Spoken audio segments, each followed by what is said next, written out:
when he now mathematically formulated, then he started working this word. No, it was already there and he found it. It was already there, right?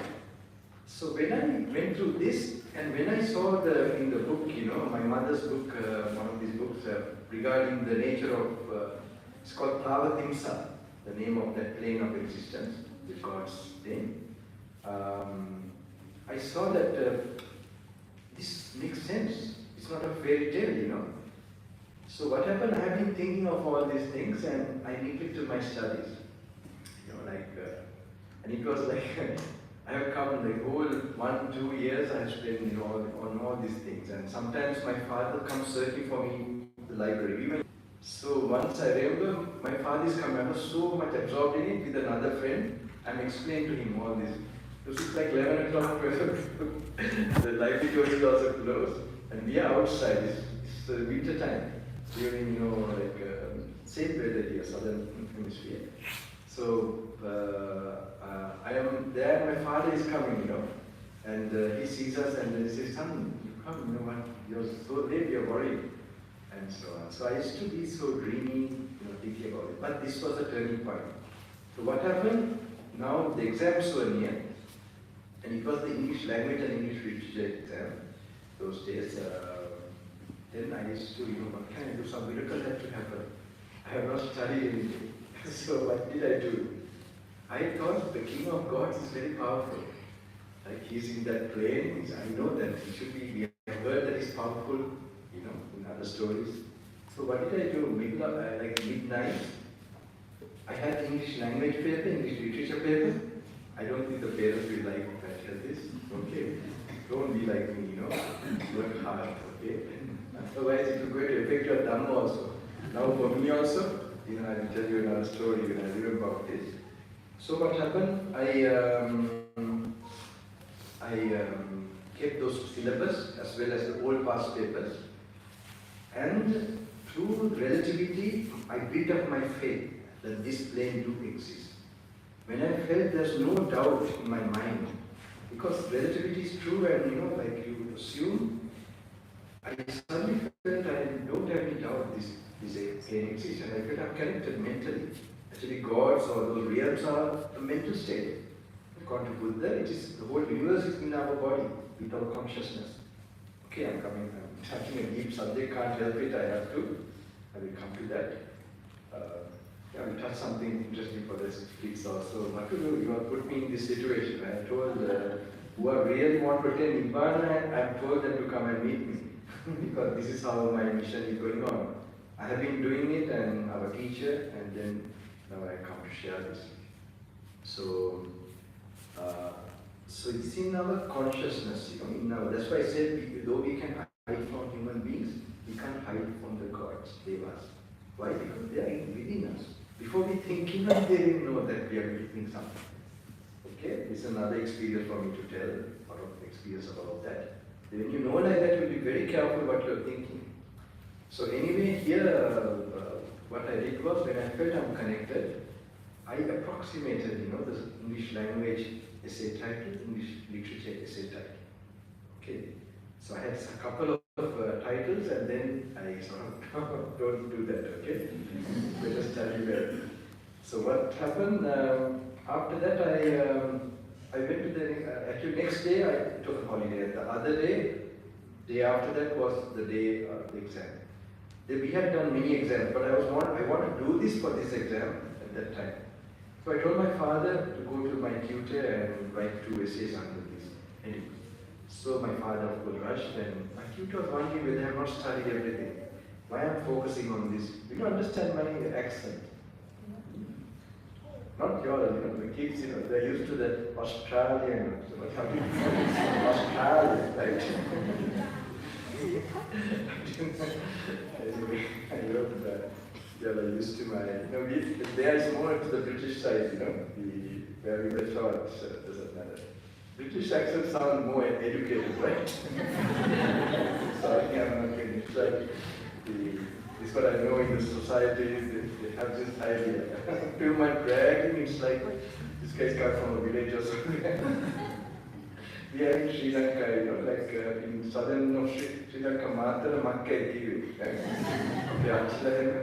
They had this Sinhalese, my grandma, I know that they are from Matara, so Makka Kiwi. I don't know who are from Matara.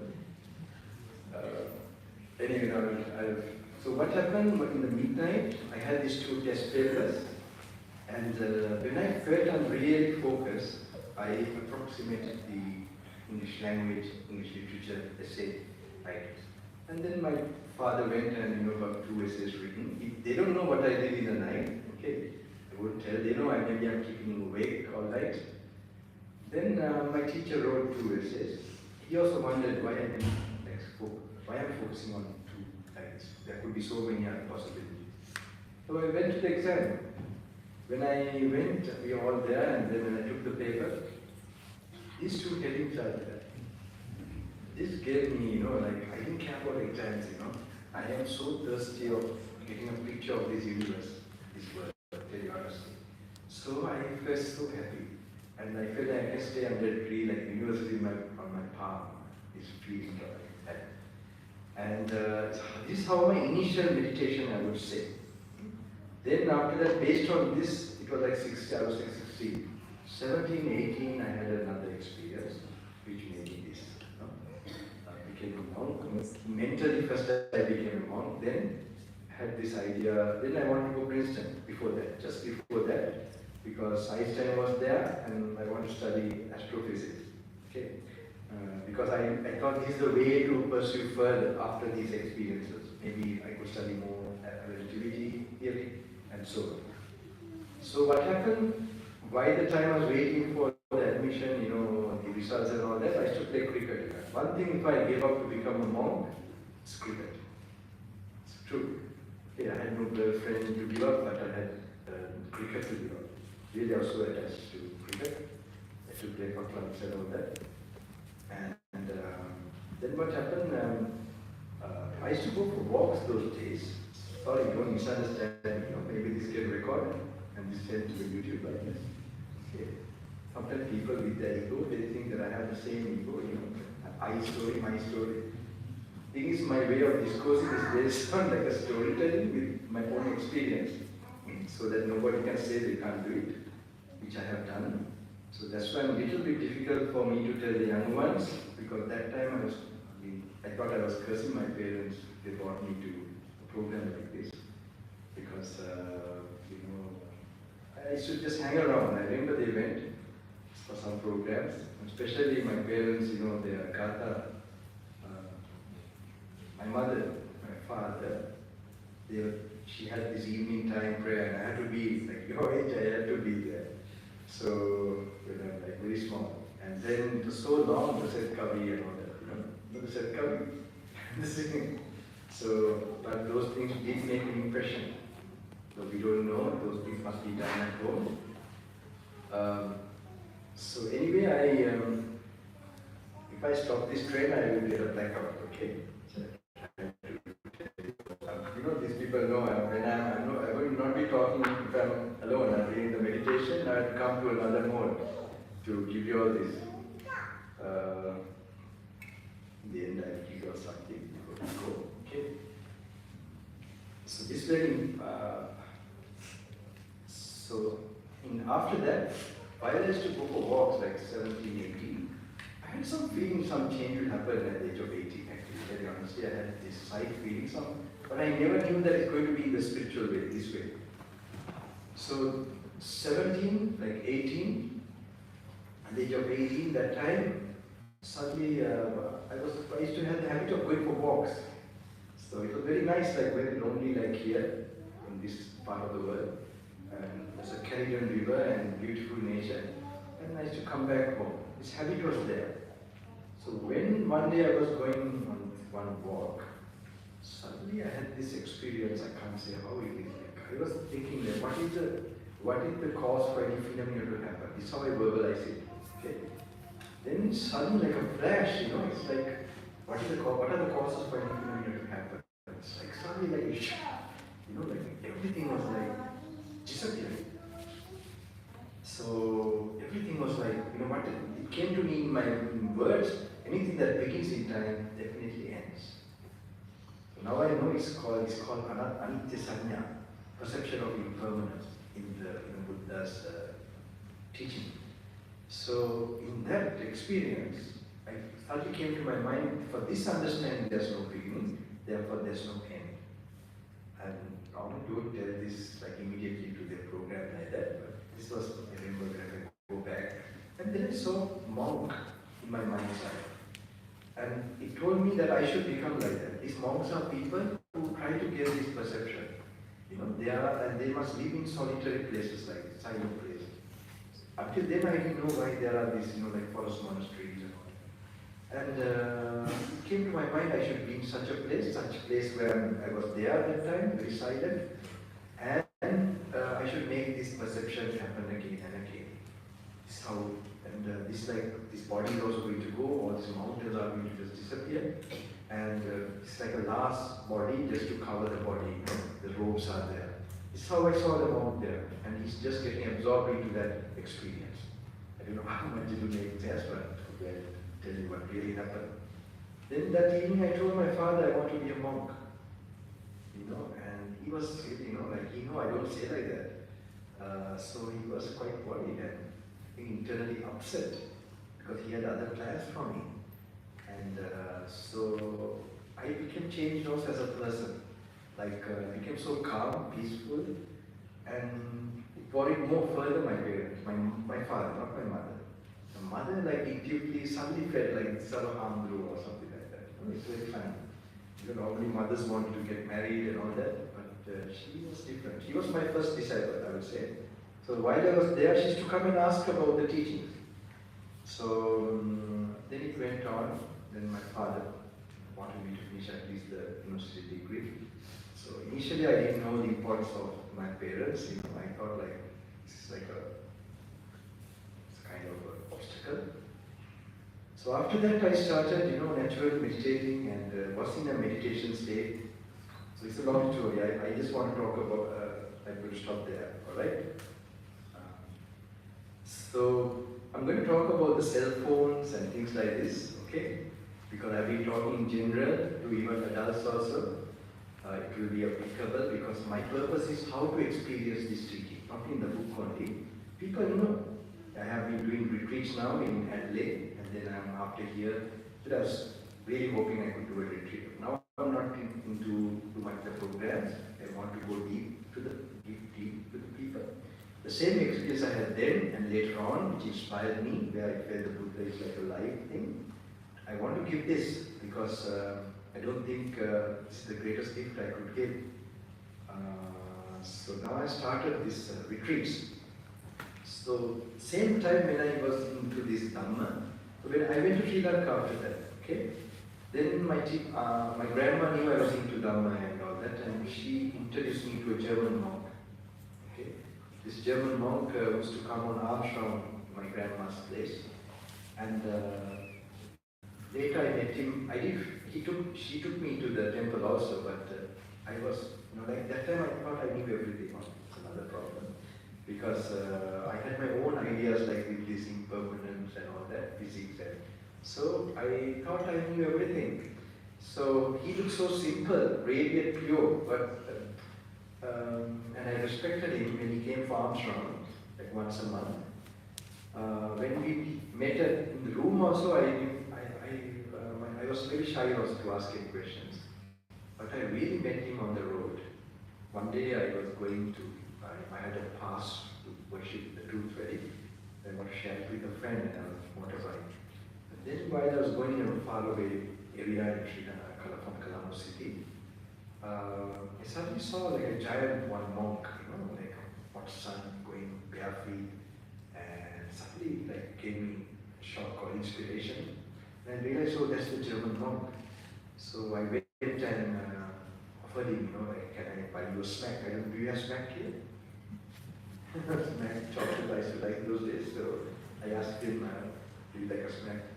And he said, what we expect, and this is not what we expect, he told me like this. We expect that you also follow this path. I have not talked to him about my spiritual intentions or anything. So anyway, I went and brought a snack. So he was on the way. And he took that snack as well as his other food that time. It was near 12 o'clock. So when I sat down, then I explained to him all my experience. And he listened very carefully. And he just told one word, which made me like an ant, you know. Really, I was so thirsty for knowledge, so I thought I must follow him. This is how my mentor, spiritual mentor, how we met and really follow him, changed me a lot. Okay? So, before I start, any specific topic you'd like me to discuss?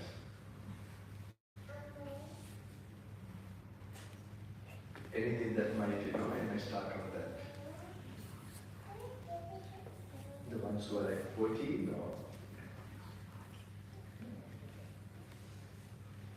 I have some set things I want to explain. Okay, the secret of rebirth and how actually rebirth is stopped. And if you want to know, do you really believe in rebirth and karma?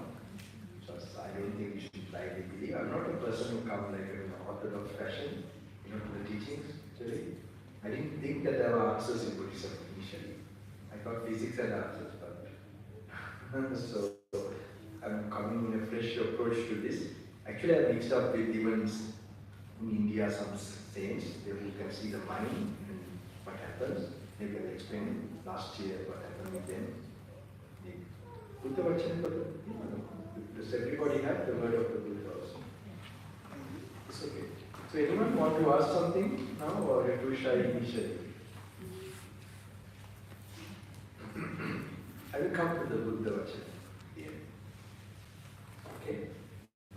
So somebody told me, I got to know in Mandalay, when they have read this for the retreat as initial preparation, she made a remark that it's like the 8th grade knowledge. It's true. Buddha's original words are like, it's a quite a basic thing. Even my aunt used to tell 4 noble truths are found, known by everybody. But knowing and realizing is 2 different things.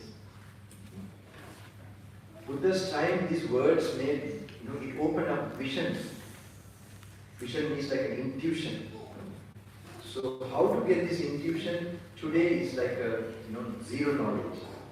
People are like repeating like parrots, like they don't have that intuitive faculty. Because one main thing that affects the intuitive faculty is our reptilian brain. Okay? We have this reptilian brain where we for like food and other things, like attraction to the opposite sex, all that. So they are all with the reptilian brain, very much. So when we have these things, it actually damages or covers this other. And today with the phone, we talk about it, the pineal gland, serotonin in the pineal gland. Okay, it might not be very, we might be comfortable also because, but anyway, I touched that.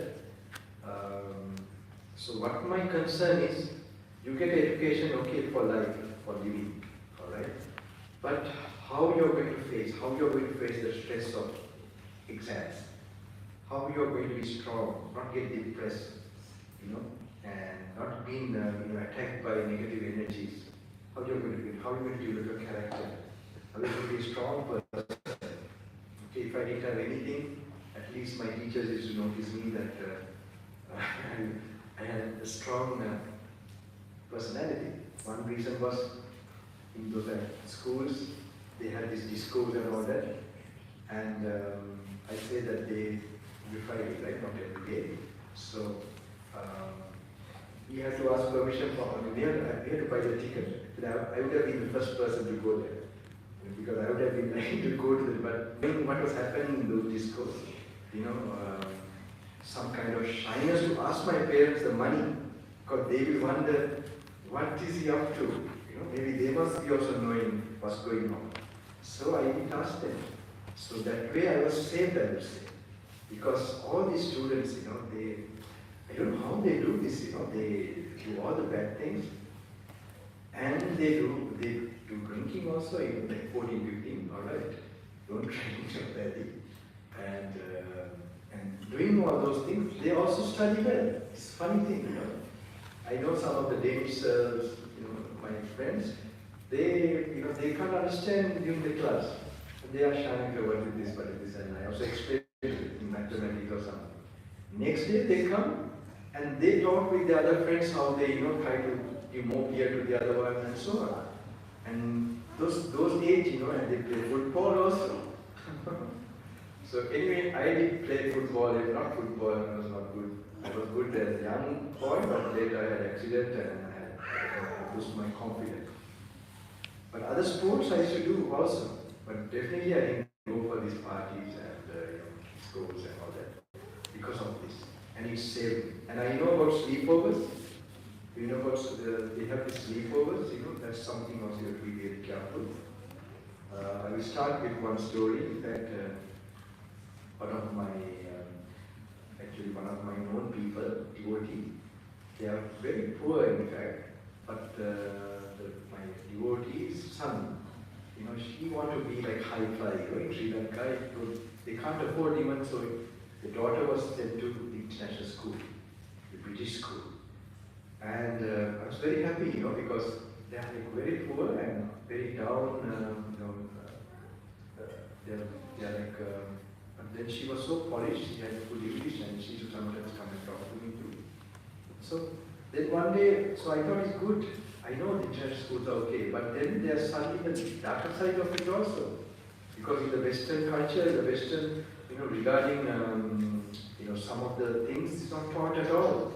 You see, because I see this education system is like demonic, asuric, it coming from Virochana, that period where they want to master the material world too much. So that, there's sort of intelligence and all that. So gadgets are made even for small things, for everything.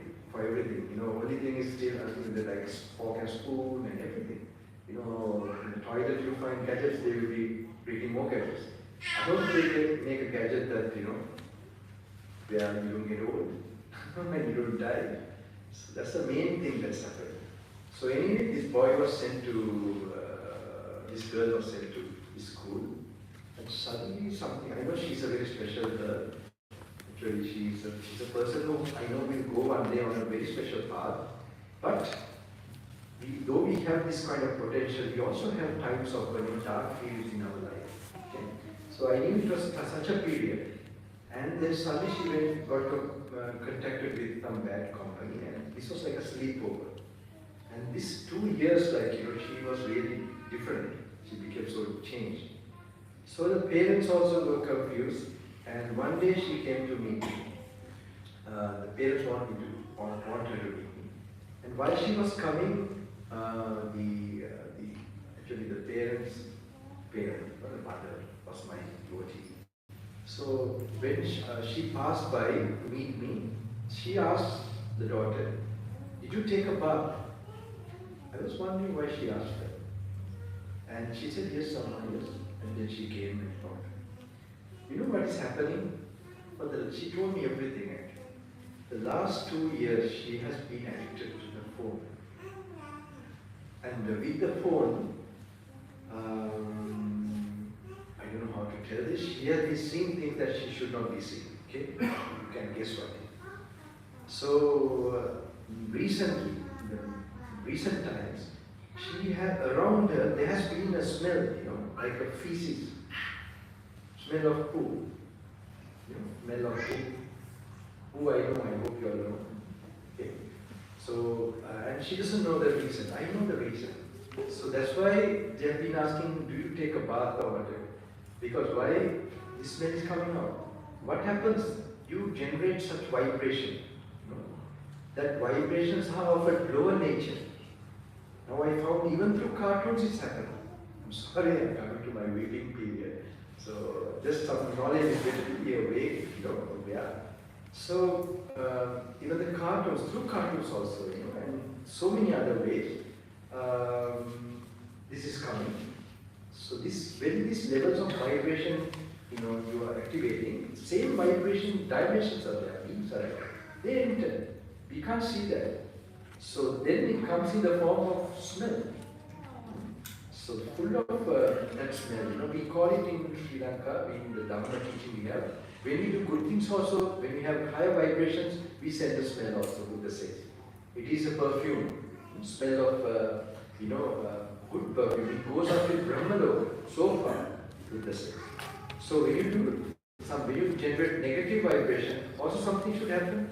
So I have experienced this with these people. Not only this, I have experienced with other people. I can't tell you. Okay. So I am like researching it. So that much. So this is very interesting. This I just to give you an idea. Okay. And you know about Mark Zuckerberg. Mark Zuckerberg, is my correct? His name. You know, he's facing so many law. Court cases, right? But he's so rich and he can go through, he can come out of that. Because why so many parents are complaining about suicide? We heard about the suicide cases, children, young children. And they're asking, did you knowingly do that, allow those apps or whatever? I don't know. So that's very important, I think. And those countries, in America, is being scrutinized and all that. So I don't know, this practically for young ones, I think should be, parents are most important, very important. I think they should, at least at the age of 18, they might have to do their studies with that. I know some parents I got to know, they have really tried to avoid. It's great, they have really known about it. And that avoiding is also great, I think. But now they might be universities and all that. Doesn't matter. Now they have to make a choice. They have to be aware of these things. And they have to make that willpower. Okay, now they are like 19 or 20. That's now they have to do it on their own. I hope after this more explanation, what explanation I do, so they can limit that for their work only. Okay, for your studies or anything. Other things they must know the damaging nature of it. If you don't know that it's really harmful and it's going to destroy you, then you don't get the willpower to. You sometimes justify it some way. You think it's not too much dangerous. You must something, I'm not addicted. Then if you are really not addicted, why can't you stop it for 1 month? You must question that. And you say no, you can't, like you just keep on tomorrow, then you are addicted. Okay? So this is something I have known about this. And the other thing is about the pineal gland, the pineal gland. The pineal gland, there's this is very much affecting our peace of mind, concentration, and our spiritual life. Okay? So in the pineal gland, there is something called serotonin. I don't know, am I right pronouncing? Chemistry or students, they might know. Serotonin? Okay. This hormone, I got to know the blue light in the phone, it damages it. So the blue light, now knowing this, they have put a screen and all that. So blue light, the artificial light, definitely I can understand, this is so they are where you get anxiety and you can't control, you can't have attention power, that gets slowly diminished. So this is something you have to be conscious of, that you must limit, you can't be without it today, definitely. You have other work. So at least be conscious of that. And I think about dopamine detox, This is something YouTube, if you're looking at YouTube. YouTube also, the button, the teachings, they are created in such a way where the dopamine is, more put up. So this is also very important, I think. You have to be, who want to really deeply study the teaching. If you really can't read the books, I would say, then you will have to, like my father, for example, my father, he can't read a book, so for him, listening to the YouTube, I think is okay. But otherwise, slowly learning to read, using the book, I think is very good because you are increasing your concentration power. It's no point you are getting so much knowledge, but you are not going deep into the teaching. Then, you are not going to have a life-turning effect in your mind, all right? In your brain. So, this is some points I want. And also about, we have this doom scrolling. Have you heard about this? Doom scrolling? I don't know, in short videos, like you go on, I don't know, I can show you like this. This is also known that it's more damaging. Because why? More dopamine is put out. So people like to go through short TikTok, maybe, right? TikTok, I don't know. Some things like that. So this is because why? More dopamine is this thing. So you have to be conscious, aware of it. And from YouTube itself, you can go to this dopamine detox and you can know a lot about it. Alright? Because knowledge is very important. Then you know you don't want to damage yourself, you don't want to hurt yourself, harm yourself. And even games, I got to know, like games, the games, what you're going through, what you're doing there, There are also suicide cases. There are special games that have been banned. So it's a small snake or a big snake, it's a snake. So this I don't know. I know this is going to be very challenging to parents. Uh, I would say that at least until the age of 18, you have to learn to guide them. Sometimes they might be really stubborn, but at least start doing the morning, evening, udumani, prayers. If they don't come, you start. Okay, it's the best way. You can change. Like you can be firm also. Some things, like if they tell they don't want to go to school, that you will not listen. Okay. So it happened with my parents also. Like when my brother refused to go to Sunday school, the parents, they allowed that. But school, they would never allow that. So my parents also must get a strong value. And then only they can, guide or be firm in such a situation.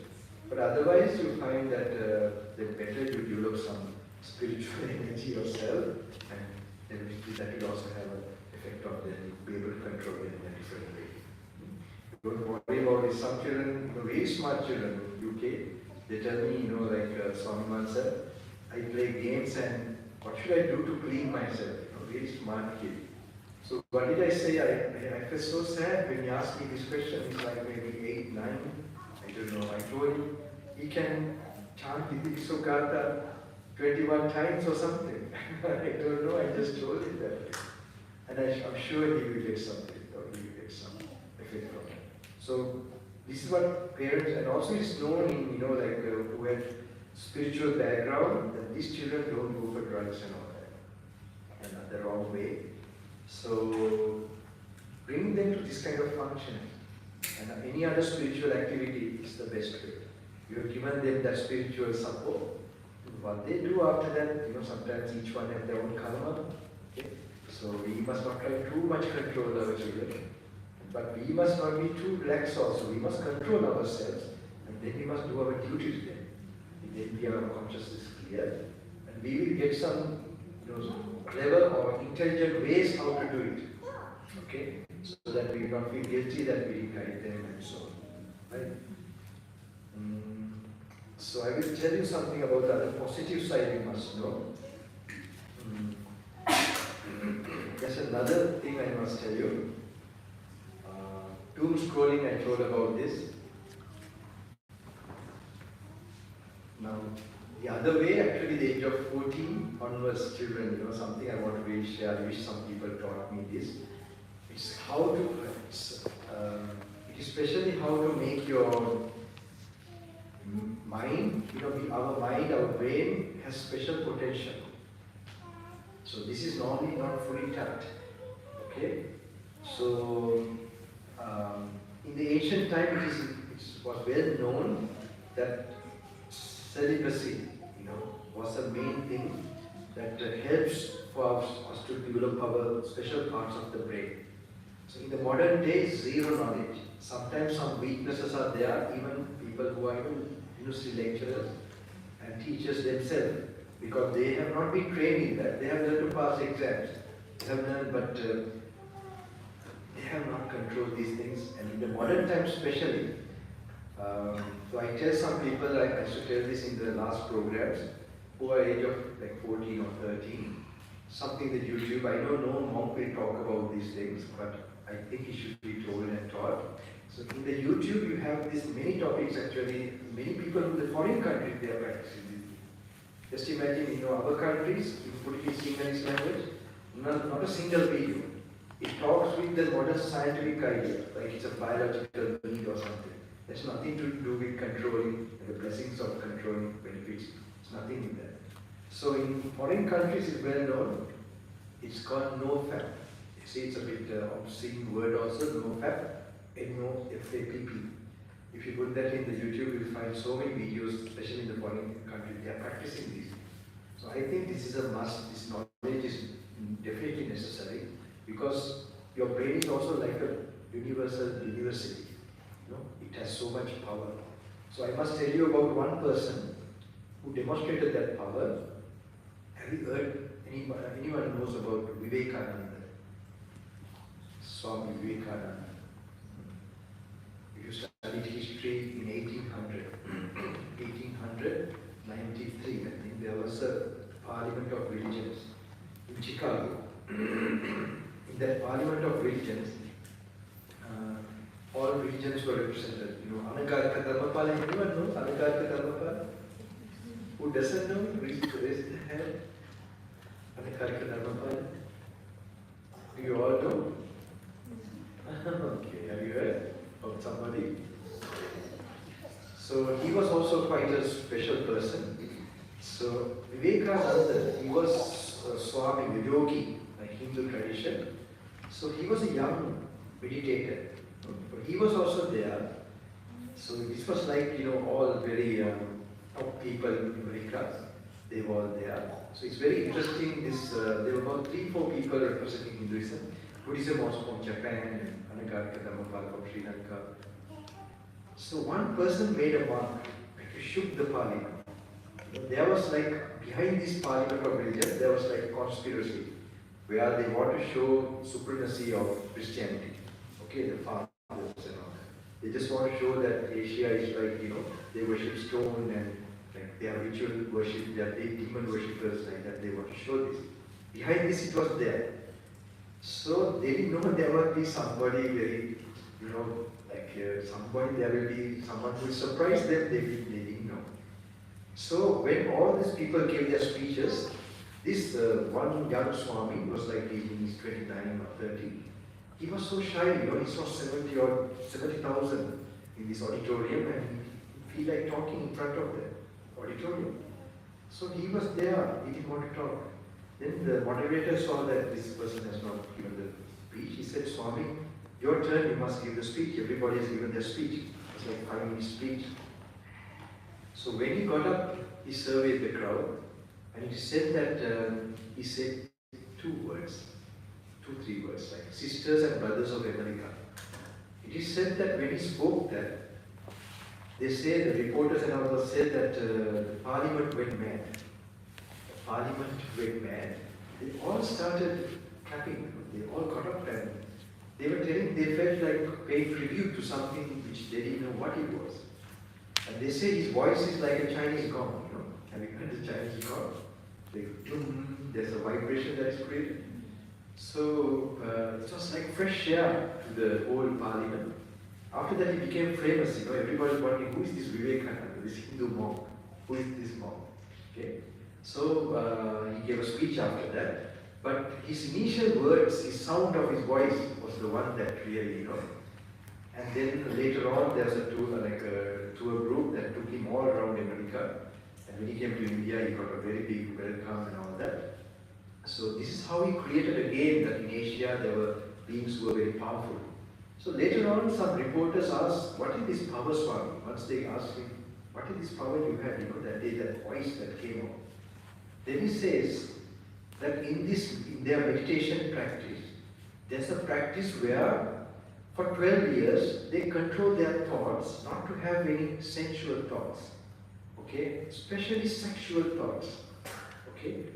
When I heard this, I thought it's too much for me. I can little bit relate with Mahatma Gandhi, you know, where he struggled with these thoughts and something similar to mine. But in this way, not to have even thoughts like that for so many 12 years. He said, there's a practice like that. And when you do like that for 12 years, he said there's like a kind of a cover in your brain that is taken away. And there's a special nerve in the brain, it starts to work. We all have that nerve, he says that it doesn't work in the majority of us. But when you do like that, when you control your thoughts in that way, like a wave in your brain, it is taken out. And this nerve starts to work. And in that nerve, he says that there's so much power, so much energy, so much power, knowledge, wisdom. So he said that he also practiced that for 12 years, and that purity came out from his voice. So just to give you an idea, that this kind of, you know, that when you control your mind also something happens. So I remember, I don't know whether you heard of Somahan, young people maybe not. He came and made the kind of a temple in, you know, this place, Melbourne, no? So actually he invited me when I was a young monk. Maybe he thought that like I was bored and all that, we were very close, my grandma and all that, through my grandma, we knew about him very well from a young age. We also knew that he looked a very special monk, we didn't know he would become so so he was like a Vivekananda in Sri Lanka, very honest. He showed some power of the Buddhists, practical, like didn't look so dull and he really made it life too. So so he once, one day I worshipped him, and we were in the same monastery. So I heard him when I was worshipping him, he asked me in Sri Lanka language, right? Sinhalese, Australia Australia. I was worshipping and I was waiting like I didn't hear anything. So finally I looked up and said, no Swami. Because then I told I want to practice and I like to be in the jungles and like in the Himalayas also, I was attracted. So then he said, yes, in Australia if you come, you can do some service, more service.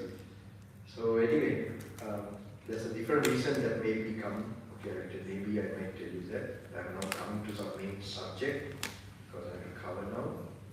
So anyway, when we discussed, he used to also explain, like when we have anger and fear, we have some kind of chemical reaction in our body, a hormonal reaction. We call adrenaline is created. Okay? So the adrenaline makes you have these fearful thoughts and so on. Alright? There's an interrelation between them. Okay? You know about this, right? So he reasoned out, if you practice meditation and if you do prayers and have compassion and all that, and all these things, then also when you make your mind less emotional and peaceful and all this, something should happen in our body. And he named this minus adrenaline. He told it in Sinhalese, adrenaline. Minus adrenaline. So I just told him something I remember called ojas.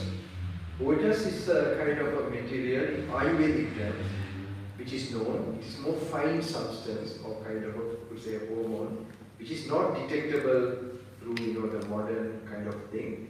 But it's supposed to go to your brain, especially when you practice celibacy, because sex is a very strong emotion, even for food and all that. And other addictive things, it creates poisonous and destructive hormones in our body. Alright? So they create those negative emotions. People say depression comes, you can imagine. Fear, anger, sort of sudden outburst of kind of emotion. So they will come based on that hormone.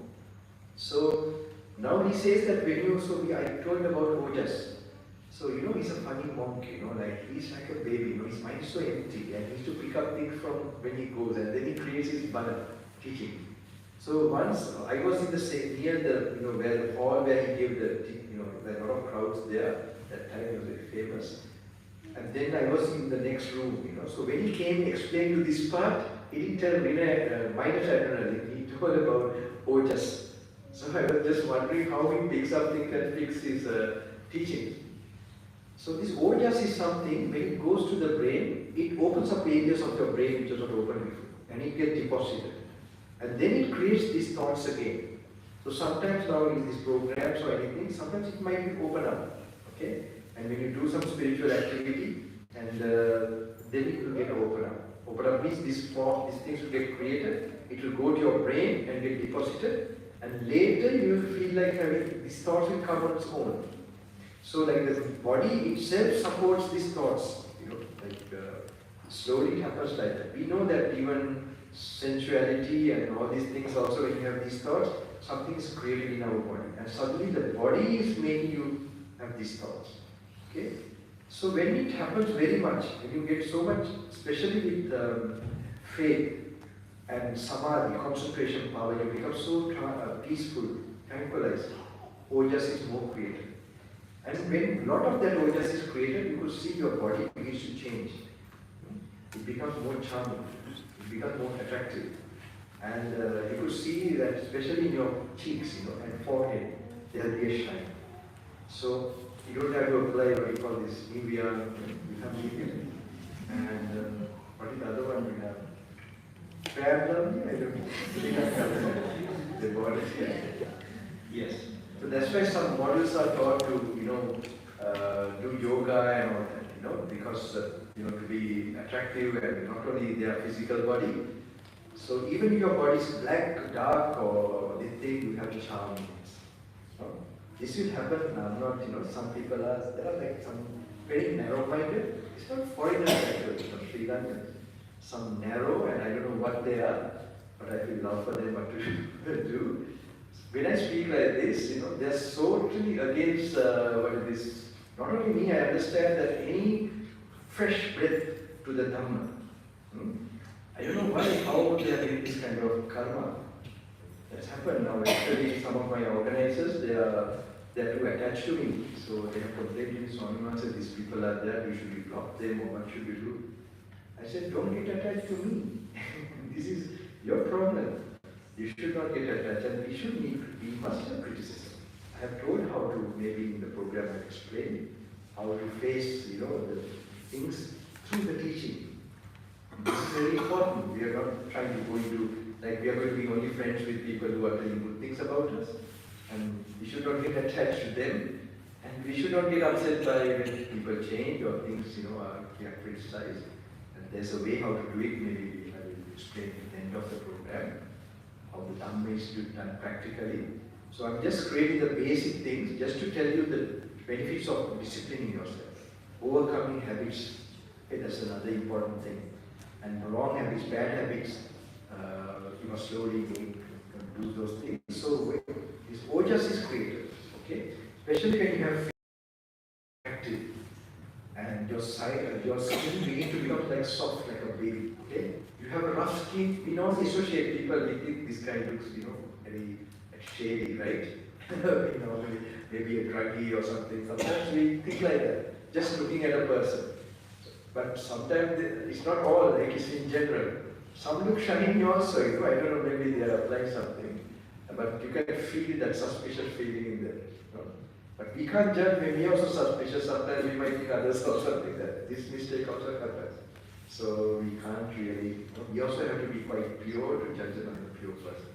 Otherwise we think, like the glasses we are wearing, we begin to think even good people, that's somebody really bad because of our history. So this is very important. Just to tell you that, and the other thing when you're reading and analyzing some different other substances created, it's called tejas. Now tejas is more finer than the ojas. Tejas is like a very more thick substance which is created when you have wisdom. So otherwise when you have a lot of faith, you can know a person, it looks, a body has an aura, special aura and a kind of special charming nature, and they are like who have faith and who have like devotional as well as who have concentration power, who have calm mind. It shows in their entire physique. And then when you have analyzing and sort of that way, it creates this very specific one called tejas, is something. So when you're reading the teachings, and this is where Buddha is mainly, his main distinct contribution, Buddha means wisdom. So actually like a buddhi in Sanskrit, in Pali it means it's mainly for that. That's why it's a phenomenon that happens in the world where some being begins to become enlightened about this life, about this world.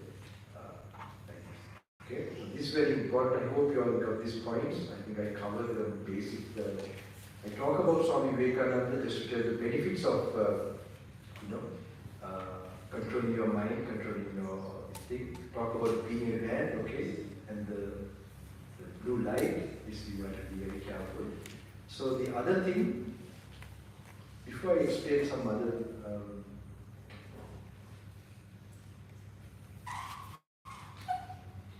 other thing, anything you want to ask now?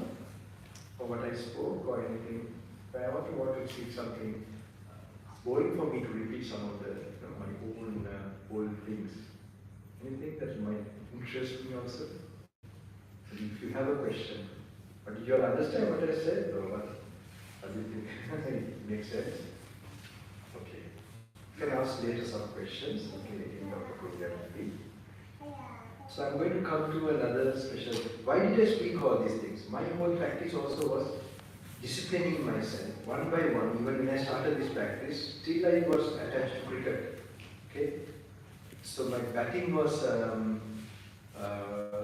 my batting went down because my fitness level went down, because I became very slow and mindful and all that when this spiritual experience took over. So I used to, I didn't pay much attention to building up my body. So when I went for the matches after that, I was very good because I could concentrate better. But I could hold, I used to get run out or something like that. So bowling also, I was not fit. I was fast bowler at that time. So what happened? I realized one by one you have to give up. So I realized if you want to go on the spiritual path, you have to one by. When I gave up something, I knew like 100 things came to me spiritual. So this way I realized that then one day I thought this was my last match and I gave up cricket. Okay? Still I feel a little bad about it, but you can't play 2 games. Okay? So when I gave up, I got something. Like that I started to develop my practice. So then I was with my grandma's place. And then the whole time I was in the room practicing and listening to Virit and reading the suttas. And then I was doing my A-levels. It was terrible. Any of you doing A-levels? No? Okay. So and I did a small mistake. Did I tell you? I don't know. So I don't lie, but I don't tell the truth also. It happened. So what happened? I had tuition classes, the A-levels, and I was with my grandma. So I was like a monk completely. So what happened? I go for the classes and I go to the temple. So I was going like that for nearly 6 months, I think. I get into my bike and grandma blesses me and sends me away. So she never asked me, So she assumed maybe I'm going to the class. And it happened like that. Suddenly some relation came up, with, not relation, in a party I realized, or a dinner, that it was told, like they got to know that the tuition place I had not been going there. And then it came, but they were so respectful and all that, because I was practicing the Dhamma, they didn't want to come and tell in front of me. So it was a tough time, and then all the relations got together one day. My parents were in Lesotho still, and they were wondering what's my future. And in those, in relations, there are like some relations who are controlling. Okay? So I had an uncle who was controlling everything, and then my parents were very innocent, really, that's maybe the reason I was born there. They were like, really very innocent, nice people. And so some of my relations were very powerful, they were very controlling, but they were controlled by me, very interesting. I was 18 years, they didn't want to approach me because of the Sila, because I was practicing. This I found that, they just didn't come and tell me anything. So they, I think, would have thought 100 times to come and talk to me. I was a small boy. So they used to tell my grandma, what is Shanika doing and all that, they were really, and when I come, they are like, oh, it was like that. So one day they were really worried about this exam and things like that. So there also I had to ask the help of the gods, it happened. I can't tell you, it's a long story now. I'm going out of the topics. There it had something happened where I got some confidence and told them. And actually I predicted that time, not I got this thing where when I would be entering the university. I wrote one letter. I wrote few letters in my life. This was one of the letters to my parents, exactly telling the month that I have nothing to worry, and then that I was admitted to university. That letter came on that month. Okay. So these are very interesting because some of you might not believe karma, even inside my bag I have something to prove in Melbourne program especially. I found I don't see here very much, maybe here you're more educated or I don't want you to blindly believe anything. You search for the real truth. Then you appreciate if Buddha's teaching is real or not. So in the Melbourne program, I remember I was told especially before that, they don't believe in any religion or anything. The school is like that and all that. So why? I mean, you should. I don't tell anyone to believe. I don't tell anyone not to believe also. What is this extreme? What is this? Is it fair? You should research, study, and then decide. Without doing any of that, why do you fall into any camp? I don't think that is the right way. So anyway, these young people, I happened to, they were all very young, all of them were like, maybe they thought, this man, monk is coming, that's why they all came also. But I found them like, very, but then finally I had to show them something very personal to me which happened recently. And I hope suddenly they got a little bit shocked because it's regarding something about karma, and that things do happen. Like, some things are like, like some seers in India, actually, they have this ability. Like, they don't see bodies, they see your karma. Like, what is the karma you are going through, and what karma you did in a before life, and how long this karma will be there. I knew something about even my brother about this. He's like 9 years younger to me. So when he was like 14, 15, I knew he was going to go through a hard period. Already I knew. And so that time he got into bad company. I was trying to bring him to some spiritual activity, and it was not easy.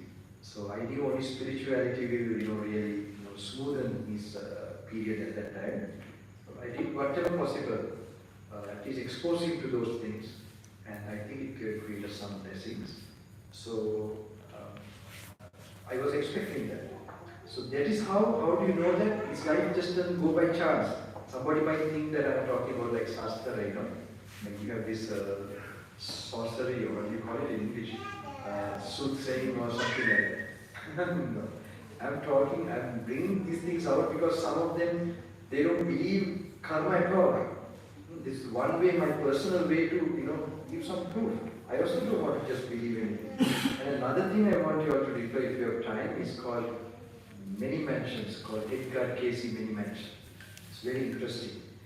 It's about karma, the law of karma. Edgar Casey, in Sinhalese we have, Sansara Mandir. One monk has translated that.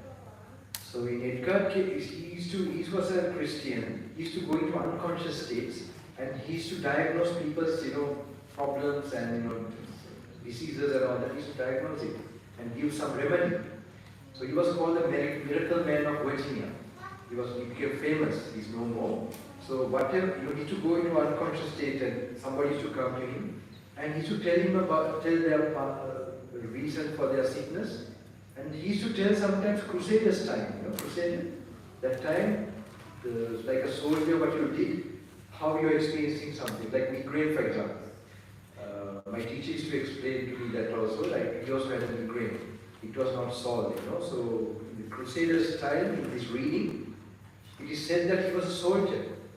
And in that situation, he has killed somebody or hit on the head. Like my teacher, for example, he also had a migraine, the German Bhante. So when he purified, when he practiced, because some of our memories are not given by nature for us, we can't handle it. So when our mind is capable, only we begin to know about our past. Sometimes some problems don't get solved until we know the cause from the past. Okay? So this kind of problem, my teacher also had like a migraine. So he said when he practiced Anapanasati, at a certain time of his life, after several years as a monk, one day he suddenly heard a voice like listen. And he had a vision, I don't know whether it's a dream or a vision. And then he saw this scenario, happen where there was this soldier jumping and, clubbing somebody on the head.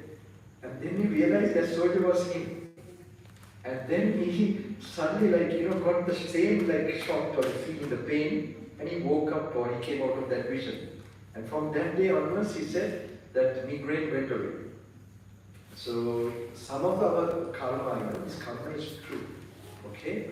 So one I know in the case study is very interesting story of one lady in New York where she came and she was she had some problems. She was a very spiritual lady.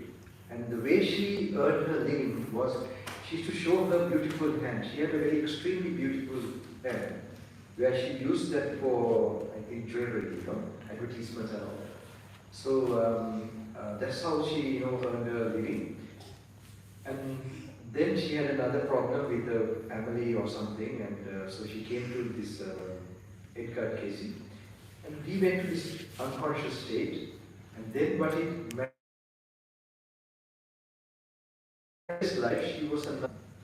And as a nun, that's why she's so spiritual this life. And as a nun, what she did was she has cleaned the toilet and all these things, not with back feeling, She really with faith, she has put her own hand and cleaned all these things that way. So that was the karma, that she has such a beautiful hand. So like this, there are so many other stories. I hope you all can read that. One of my friends, classmates, I told him this book and he read that. After reading this book, he wanted to be a monk. But the only problem was, he was different to me, He went to all those parties, and I think he married an Australian. He was in Australia, he came for work. So initially he was with me, at Trinity in Sri Lanka. We were very naughty, that was, we were super naughty at this age. Caning, daily like caning. And my mother used to, when she used to remove my pants, she used to see this. Because I can't stay like this, I don't know how you all are staying, all these young ones. They are very special, I guess. And I used to be in the back of the class and fight and this and that. Could say too much energy. It was there until 14, because only when I went, it went inward. So it went for all the sports and all that. But didn't fight.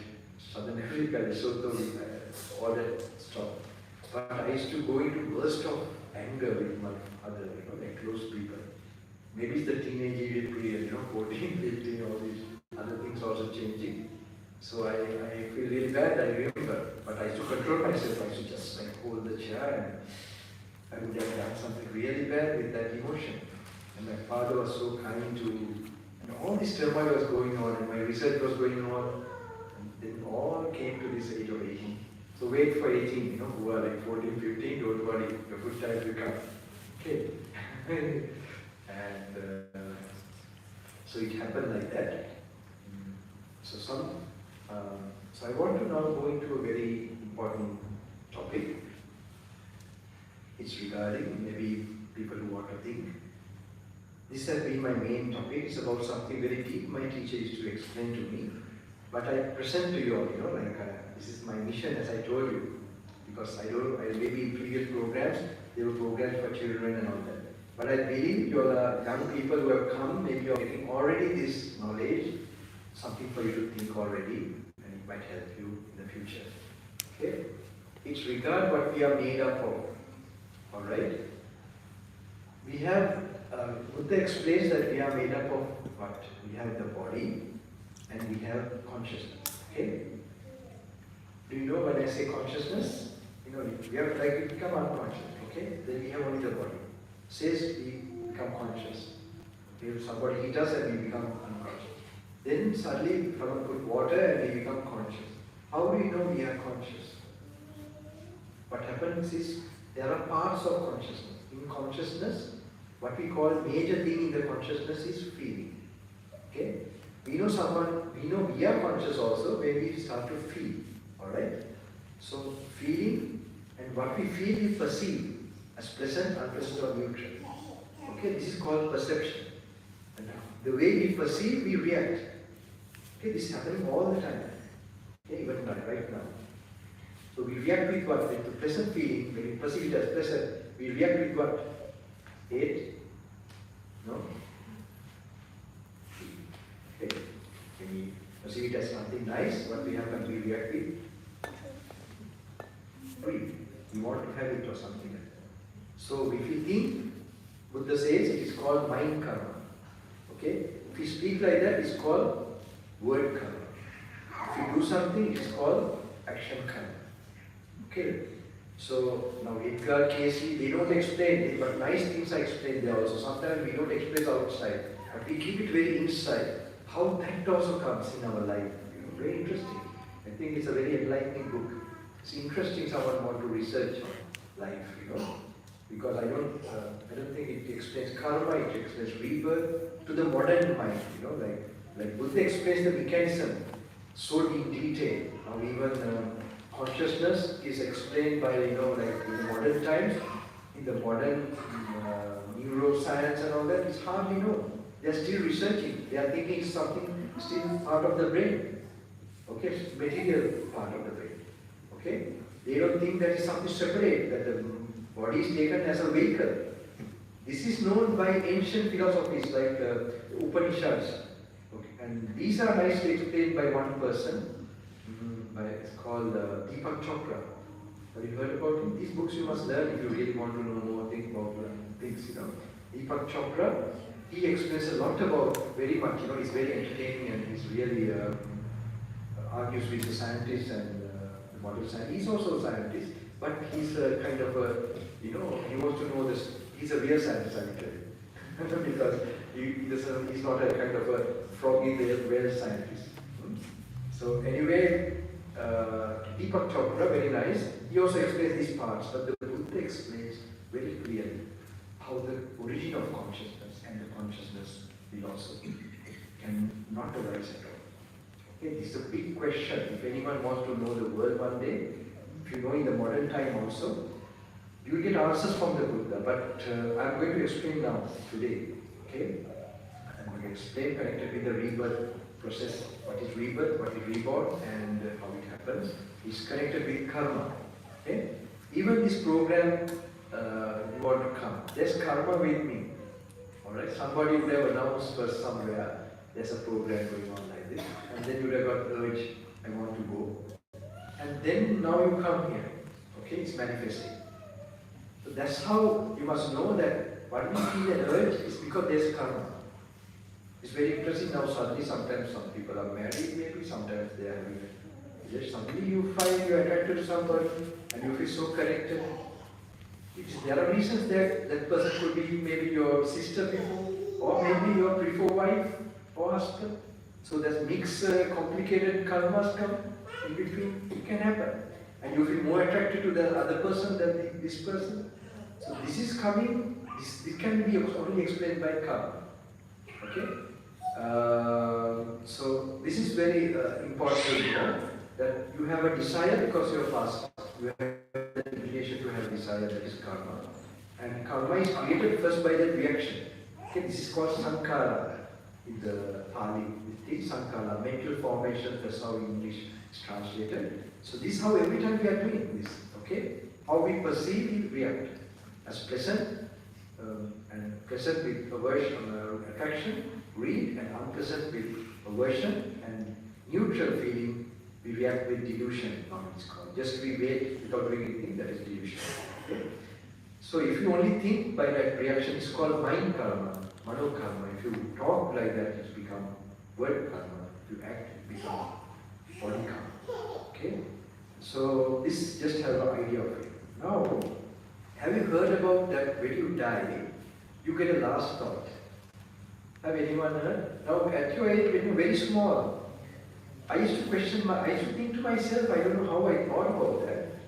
When I am going to die, I must look at my breath, observe the breath, like that I thought.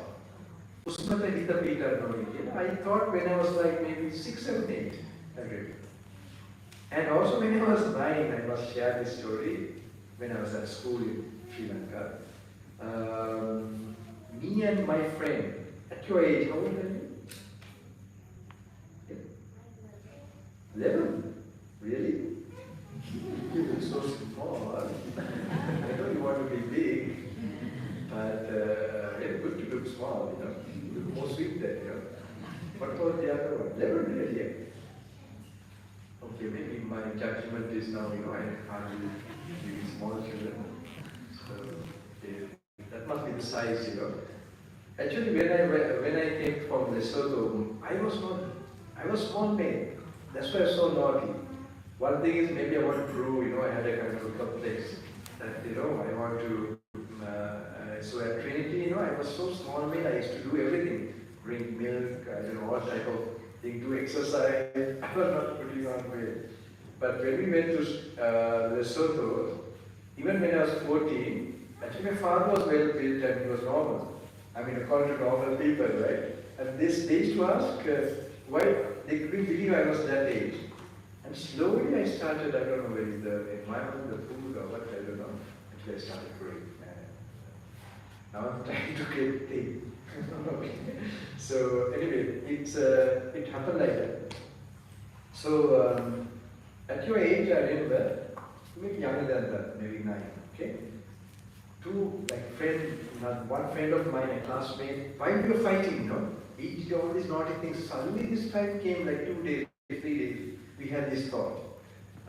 Those days, you know, we used to fight, I know when you hit here, your breath, when you hit to the liver, now I know what is the organ, the liver, your breath gets stuck, you know. So we used to hit that special spot.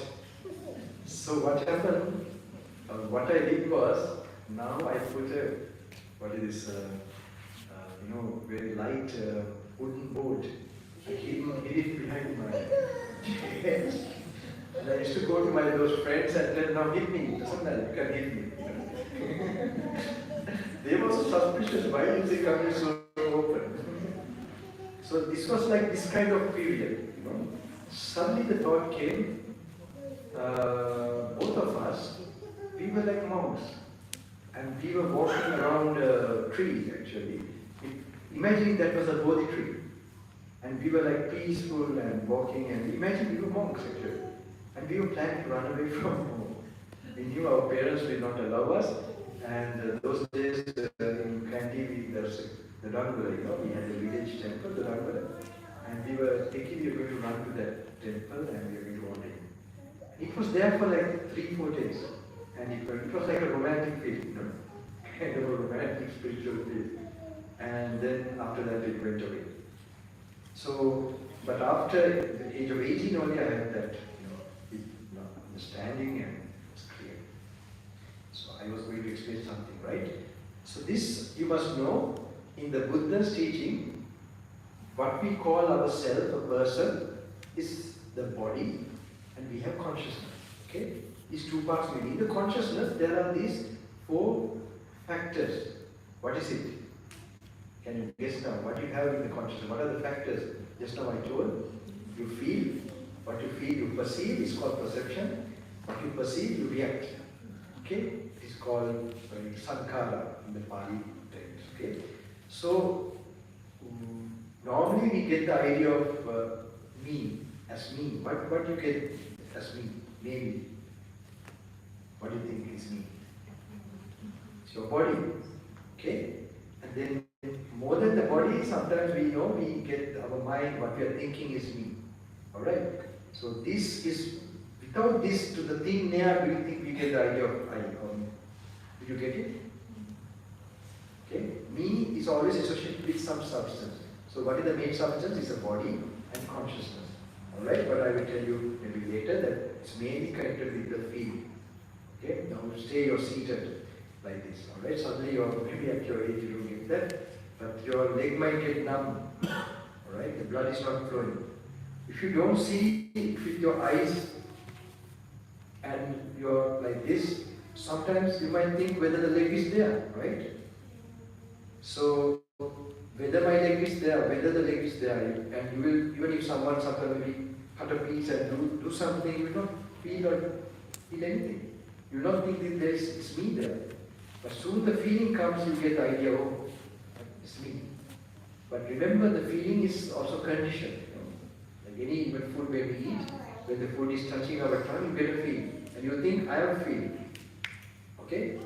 But that what you have munched and all that, when it finishes, when you swallow it, the feeling goes away. Right? The feeling is conditioned. So do you think you disappear? What do you think? Or is there really a you? Or you are thinking there's a you? Because you know that without a feeling, you don't get the idea of I at all. Okay? If you don't have feelings at all, you don't get the sense of I. So with the feelings, when they rise, automatically, because you attach or crave, you get the feeling, this is I. Now I have this auto rickshaw driver in Sri Lanka. He's a Tamil gentleman, young boy. So sometimes he talks to the auto. He's like a small boy sometimes. He's so attached to the the auto rickshaw? I don't think you have here, right? Tuk-tuk, they call it in India. Like 3 wheelers. So he sometimes talks to me, he sometimes tells to me also, he knows I'm also like a small kid, so he tells Swami once in Sinhalese, this, he's hungry, he needs some food, that means he needs petrol. So like that he just really sees him, he's a good boy, nothing will happen when you're going on a journey. Like that he speaks to the auto. So I know it's because of his attachment, you make it a person. You will notice that when you give a lot of attachment to something, you create life into that, or you feel it's like the person is a junk. Metal or metal. Same way to this body, because of our attachment, we get the idea it's me. Now we feel so attached to our parents or our kids. Then how do we picture them? Their bodies, we picture it as them. That's why relations, like even something happened, they are very concerned about the body, even to bury the body or something like that, because they feel it's really the person, and they will, really they are burying that person. So they really identify with that picture and so on. Okay, but we know that's the changing thing, and with the meditation only we realize that this body is not there. Now I want to go to this topic. So it's clear that consciousness, clear idea, that is something separate from the body, and also you know how the consciousness arises. It means an organ and an object. Okay, like the ear and the sound waves, the eyes and the form. Okay, the smell, nose and the smell. So based on this, how slow motion, if you take it like that, you have these two. You need these two as conditions. So if, for example, if the object is not there, you have the eye. Do you think you have consciousness? You have to think a bit. I'm making you think. I'm coming to now deep waters. Okay? I know at your age, but can't help it. This is the main subject I'm coming to give everybody. So, what do you think? You need that object, you need the eyes, and there's some kind of attention, initial attention, then only the corresponding consciousness takes place. Okay, that's how it's explained. Alright? So you have the ears, if you don't get a sound, it will not happen. You need a sound wave coming externally. And you have the ear. Ear also has to be okay. If it's like you are deaf or something, some problem with your ears, then it will not. It should be functioning well. With these two, only these two coming together also is not enough. There has to be that reflection, attention, initial. Then only suddenly the consciousness comes. Consciousness comes means there will be feeling and perception and the reaction. Like say I became unconscious, somebody hit me, and soon when like blurred way, eye consciousness will come. I will slowly recognize. First it will be some feeling. I recognize the person who hit me, and that will be painful feeling. I will notice that pain, and then I'll have aversion. So if he's nearby me, then maybe I'll kick him, okay, or hit him, or try to run or something. So it becomes body karma. Okay, this is for simple explanation. This is happening all the time. So we know. Have you heard about that last moment we get the last thought? Have anyone heard about this? I don't know that we have a last thought. Chutisita. Do you know even other Christian faith, when they are going to die, what do they bring? They bring the priest, and what they are trying to influence? They try to influence the last thought. That's why they bring. Otherwise they can have a party or something, but who have little faith, they think they must have a spiritual thought. Okay? So why is so important? Last thought means when there's a thought, object means, do you think the conditions for consciousness is there or not? You have the mind and you have a last thought means it's an object for the mind. Okay? When you have these two, mind consciousness will arise or not? Will? Arise. Okay? Keep this in mind, this small point. Okay? So, normally, when we die, we get what we have accumulated a lot, the type of karma we have accumulated a lot, that thought will come.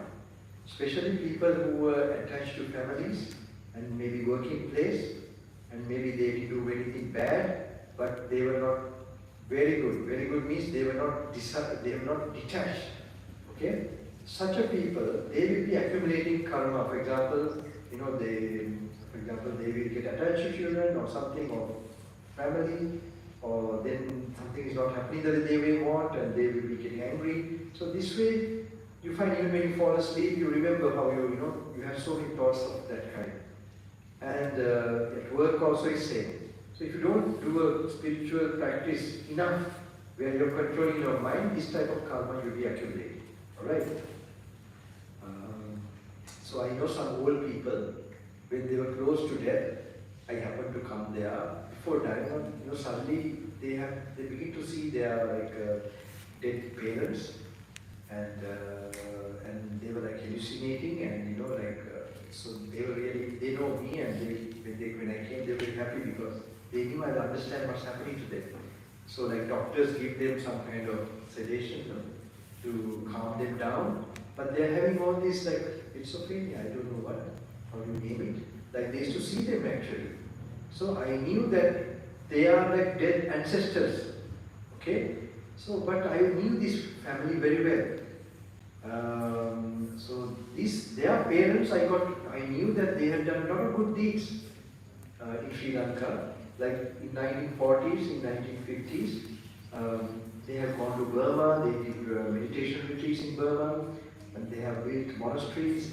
They have done so many, cutting up incomers, and like the 4 warriors, they take seal, and they, like that I heard they were doing a lot of good things. Then I was wondering how they were born here, to this ancestral plane. Ancestral plane means you had attachments, so much attachments, you are not properly dead. You're still experiencing your previous life, and it's not easy to leave that plane. So you get a consciousness, corresponding to that plane. Okay? So, so what happened? I was wondering why did they born like that?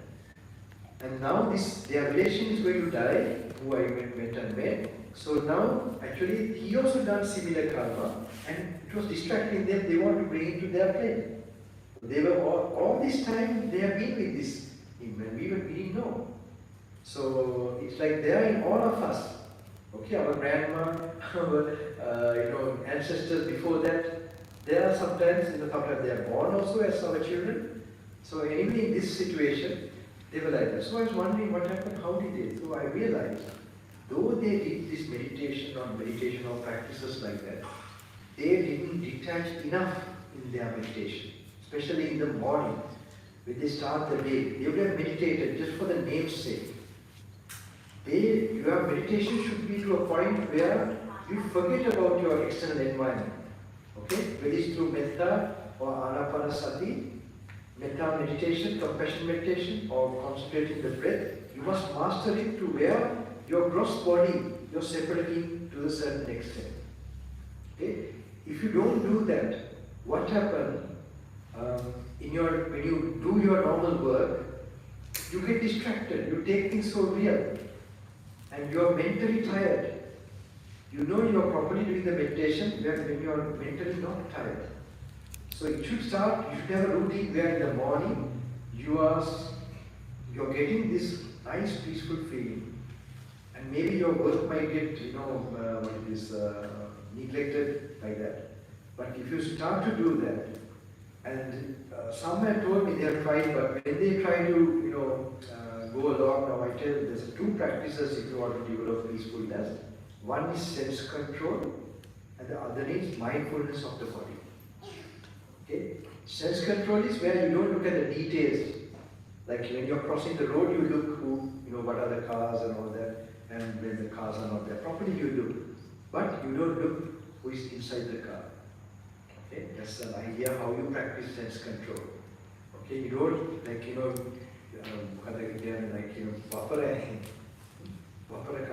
you don't look at the details of the object.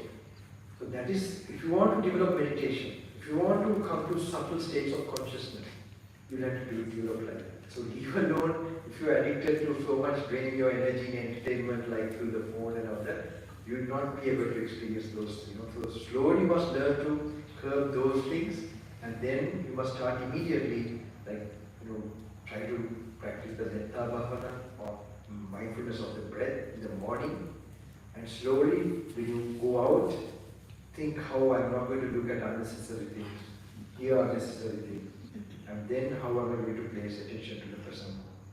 Present moment means just placing your attention to what you're seeing. Can you see the carpet right now? And can you just pay attention to what you're hearing immediately? Can you? What do you hear?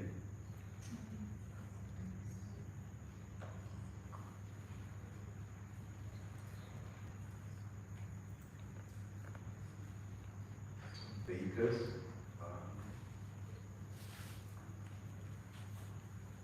When you're trying to pay attention like that, can you notice anything in your body specifically? Can you?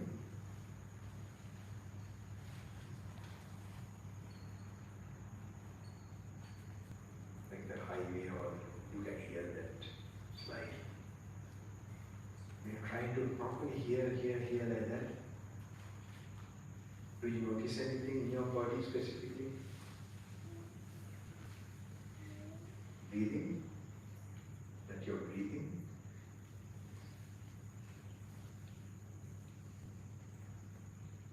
Putting your breath in and breath out. When you come to that noticing, that's a good sign. To some extent you have come to the present moment. So these things you can, if you want to start the meditation, this you can do even while you're driving, you're walking, slowly. Just paying to the simple things. As children you can do it, you can start very easily. Actually you should have remained a child where you do complicated with a lot of thoughts. So this is very important if you can start. So I noticed that these people would have not practiced enough. Okay? So they were attached to their families still. Though all these good incomers or meritorious deeds, they didn't get detached enough. Okay?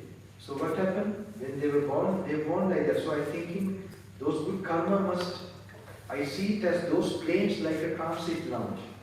You know, a transit lounge means where, you know, do you like to stay in a transit lounge or a bus stand, you know, in the airport for 5-6 hours? Do you like to?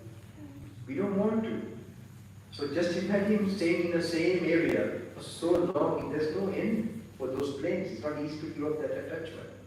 It is a part of the apaya worlds actually. Hell worlds better than the animal world. So I was just thinking maybe how this merit must be. Maybe I thought in that transit lounge, maybe they must be having KFC or China. Maybe more facilities. It's not a joking thing actually. I just want to say that point out. But you know, before who are giving now, you must know the standard of what practice you must bring. So I am telling you my main push to everybody in my programs and all this meeting is to target you to some experience. This life, how to prepare for the death and next.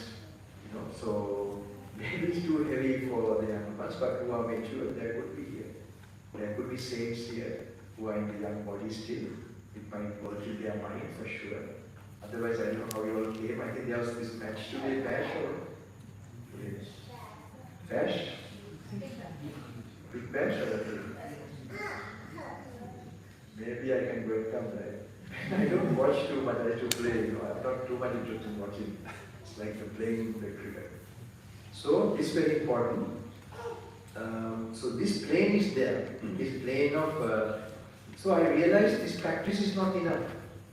So I'm telling you all, in the morning, you must start, especially the elders also, if they really want to practice these things, this compassion meditation and the mindfulness while you're driving. You know, in America, in UK and all that, some of them, they want to, like I like to go silent mostly, so the organizations have told. I think this gentleman follows that quite a lot. He knows he's sensitive. But some are not, they see, oh, this is the time we can ask something from Bhante. And so I also don't say no. So one of them asked me when I was going in the back seat. Actually, I like to go in the back seat. Like in Sri Lanka, you can't go, the people expect a monk to go in the front seat. So this one gentleman asked Swami once, how to meditate? I have never meditated, how to meditate. And so they think it's like just simply I can tell you one word and all that. So I thought now I can't explain a lot. Maybe I'll make him to do it right now. I said, Mahathir, shall we meditate now, Mahathir? He said, yes, how? So I told him, just drive while you're driving. Can you feel the steering properly? The leather touching to your hand. And can you also notice, feel the back of your nose touching the seat? Can you notice it, how the sensation there? And then the clutch or whatever you're holding, the leg touching that. Can you little bit notice that while you're driving? So anyway, I said that, and he was silent, he didn't ask me any question. So I think something was happening at that time. And at the end of the journey, because some of these newcomers, they really practice. There are some who have a lot of knowledge put into their head and they don't practice at all. So he was silent, and at the end of he was like dropping me to a program like this. And at the end of the program, he was just telling Swami Master, I didn't feel tired. What was that, Yes, this is, and I got to know later, like the highway, there are like miles and miles, and you can really practice. So many hours, you will not feel tired. You will not feel tired means what? You have some degree of samadhi experience. That means equanimity, equanimous, this thing. So this is how you must start these practices. So this is very important. In your daily life, where if you are doing the work where you don't feel tired, that means you have meditated. Okay? So I'm coming to this important topic. So these people, I feel they have not practiced that way. So now last moment we have a thought, last thought. And two things happen when you are done. Do you know this? One is you get a last thought and you get a last what? Breath. Have you heard that? You have a last breath. I hope you all will not see someone dying last moment anyway, but good to study this. Last moment there is a last breath and then there's a last thought. So normally, why do we get thoughts? Like I told you initially, we heard from somewhere, there's a program. So that created what? A thought. Okay, and then we got an inclination, we have a desire. That thought means what? Previous karma. You would have meditated in the past. You would have, maybe you want to go to the, bash or whatever. Because there is some desire for this. You can't have desire suddenly. You have definitely done these things and there's karma in this. Okay? So because of the karma, you felt inclined and also you got a thought, a stimulation. Okay? So this you must know, very important, why you get suddenly to go to this college or do this or that. There's karma behind it. Okay? So, and then you get the opportunity to go. And sometimes you get obstacles and you go take another path and you become really successful in that. Okay? So this last moment, why do we get distracted? Because we have nature of craving. Okay? And then karma is created by craving. Because we had a craving nature in the past, and we get the result as a stimulation as a thought, and we feel distracted by the thought because we have craving right now. Alright? So normally when people who have got attached like that, they remember mostly maybe their children. Okay? There's so much attachment to children. Not to their husband or wife. The child is quite a strong and like that. Or maybe some people we got attached to. So that when you get the last thought like that becomes an object for what? Consciousness to arise. Alright? When there's consciousness, we know name and form arises. Okay? The whole body and mind arises. And they are in the mother's womb or somewhere that happens. Okay? This is how the rebirth takes place. So have you heard about somebody called? So normally when the last breath goes and the last thought is there, last thought arises, do you think a normal person like that will be able to look at observe the last breath? Or do you think he'll be distracted to the last thought? What do you think? Yeah. Even now we are not observing the breath that's going on. So leave alone the moment of death. Okay? So that will happen. Right? I'm trying to give a very important point. Someone who is really want to find this. Normally my teacher tells this when I am peaceful. But when I was peaceful, when he explained this, very later it made very big sense. Alright? So I'm trying to give you all this also now, familiarize you this. The conditioned nature of consciousness. Alright? Even Deepak Chopra, they don't know. Even the old sciences of India, they found that consciousness is separate. But they talk about a pure consciousness. Pure consciousness is also a consciousness. So that's why the Buddha left those old teachers and went to find his own way, and then he became Buddha. There he found that how the conditioned nature of consciousness, and the conditions are taken away, I will tell you now. Okay? And when the conditions are taken away, how we cannot arise. It's a very deep thing about our being. And so what happened? Now you know, the last moment we get a thought, we get distracted, and normally we can't keep it for the last breath. Now, have you heard about anagami, a non-returner in the same truth, in the Buddha's same truth path? Non-returner means a person who does not arise to this birth, this world. So, also he has no desires of this world. That is what? 5 senses. Okay? For eyes, ears, nose, tongue, body, he has no any desire whatsoever. Alright? But he still gets distracted by what? Meditation, peace of mind, which is experienced by the mind, brain. Okay? So he has still karma made in meditation to peaceful feeling. So for 5 senses, for anything in this world, he has no desire. Alright? And he has no karma. So when he's dying, do you think he'll be distracted by, or any thought will come regarding the monastery or any family or anything? Do you think he'll get any thoughts? No.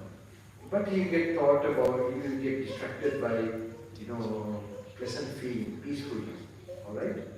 So when he's dying, do you think he can keep his attention to the last breath, or do you think he'll be distracted by something? What do you think? He'll be distracted? Or do you think he'll be able to keep it to his last breath? Does he have karma still? No?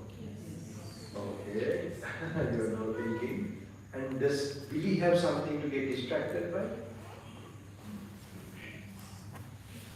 Will he? Not the sounds, forms, or anything, but anything else you think he's still, why is he called anagami, non-returner? He doesn't come to here, but he goes somewhere else and perfect. Okay? So to go somewhere is still attachment to something. What is that? Peacefulness, okay? So it is a feeling also. So that becomes an object for consciousness or not? It becomes an object. When there's an object, will consciousness arise or not? But not in this world. What is that word called? Okay? Okay? So he also will not be. Now imagine yourself. Now whatever I'm speaking, don't take it as knowledge. I'm a person also who is like myself experienced, and then I'm telling. And you must imagine yourself, for example. You will have no desires for anything whatsoever. Okay? And no karma also. And if you don't have any karma and no desire, when you are last dying, will you get an object to get distracted or not? Only karma makes you have objects. No object. Okay? And you also have no inclination to you have no desires whatsoever. Zero craving. Okay? The Arahant. Alright? That's called Arahant. Will he be able to keep his attention to the last breath? When he keeps his attention to the last breath like that, do you see any conditions happening for consciousness to arise? No, you need an object and an organ. Will there be conditions? So when he keeps like that, what happens? Consciousness will not arise. If it doesn't arise, will rebirth take place or not? So my teacher is to explain this and warn me, this is deep. And I'm also telling you, it's deep, but think about it. Okay? If you want to become enlightened, and when you now are coming to this old, ancient Buddha's original instruction, alright? So those things, if you happen to read them and practice, I hope by meeting me now, it will start. These things will become very sense to you, and maybe one day you will also experience Nibbana.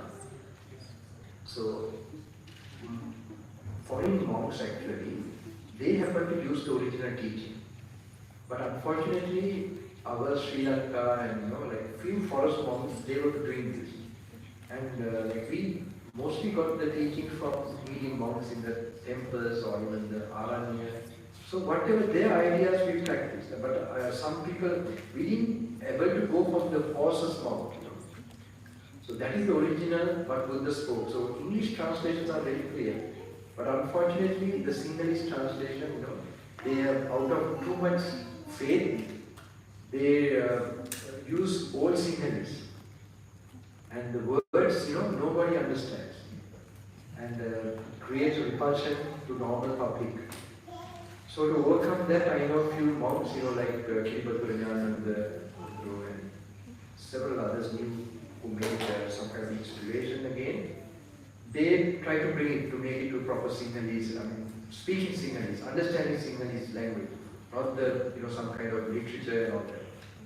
So I found some of those translations also too light, So we chose for our retreat, because in our retreat it's very necessary for me to have the Buddha's original text.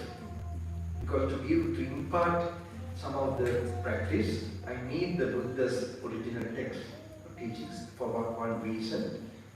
Because with meeting my teacher, he directed me to these books, And then when I started to practice according to that, we had some experience.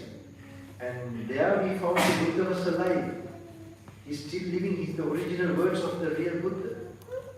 So this way, later on we didn't want to hear anyone. But it's difficult. It's like we have to be brainwashed in the positive sense. Because our ideas now, present ideas, you would like to listen to what I'm speaking, but you would not like to go through what the Buddha actually, because it's something different, it's deep, very simple but deep. So these words, some people, they think is like maybe 8th grade, because they made it like a syllabus, like a teaching for school exams. They are not like that. You completely distort and misuse this great treasure, They are creating, it's opening up the eye of wisdom. As I told you, like especially these words, they activate a special part of your brain, which is, here, this area, the frontal cortex. We have like normally the divine eye, and then we have the wisdom eye. So actually in our forehead only our karma is also written. According to the saints, in India, when you see a body, they can decode, they know exactly some of the lines, how it shows the type of good and bad karma, which period is going to rise in your life. Okay, so this shows, that's why sometimes there's a saying in Sri Lankan language, there's a big meaning in that. This karma is also written here, and you can change the karma also from here. How is it that the attention power, the analyzing power, the intuitive power is also here. There's a special eye which is normally not awakened in normal people. It is called the Dhamma eye, Dhamma Chakku. So this eye is normally open when you go to the original words of the Buddha. Now I see like Somahambu and all that. He said the 4th time he is going through the Sutta Pitaka. So you can see, his mind is so creative, so wonderful. He has become a special human being in this modern time also. You see, that happens because his brain has been opened in a special way. Now when you are in his vicinity, you also get that analyzing. I remember the last meetings I had with him. Your mind also works with this analyzing thing. Now sometimes in my presence, you might experience this samadhi experience. Okay? Like you feel like maybe you don't feel much, it might happen. Okay? So because it's also overflowing, it's also coming out. you practiced a lot of some particular faculty. So, so this part of the brain, it has to be open. Now, when you're reading this, it will start to happen. So, can I have a person? How many hours will it start?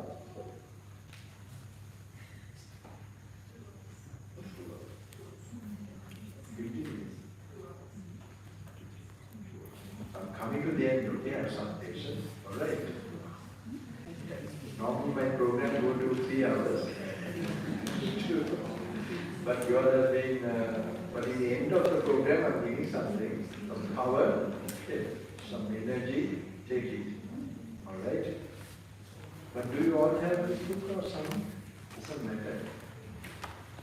I must tell you something, how I came. No, I'm a forest monk and I can't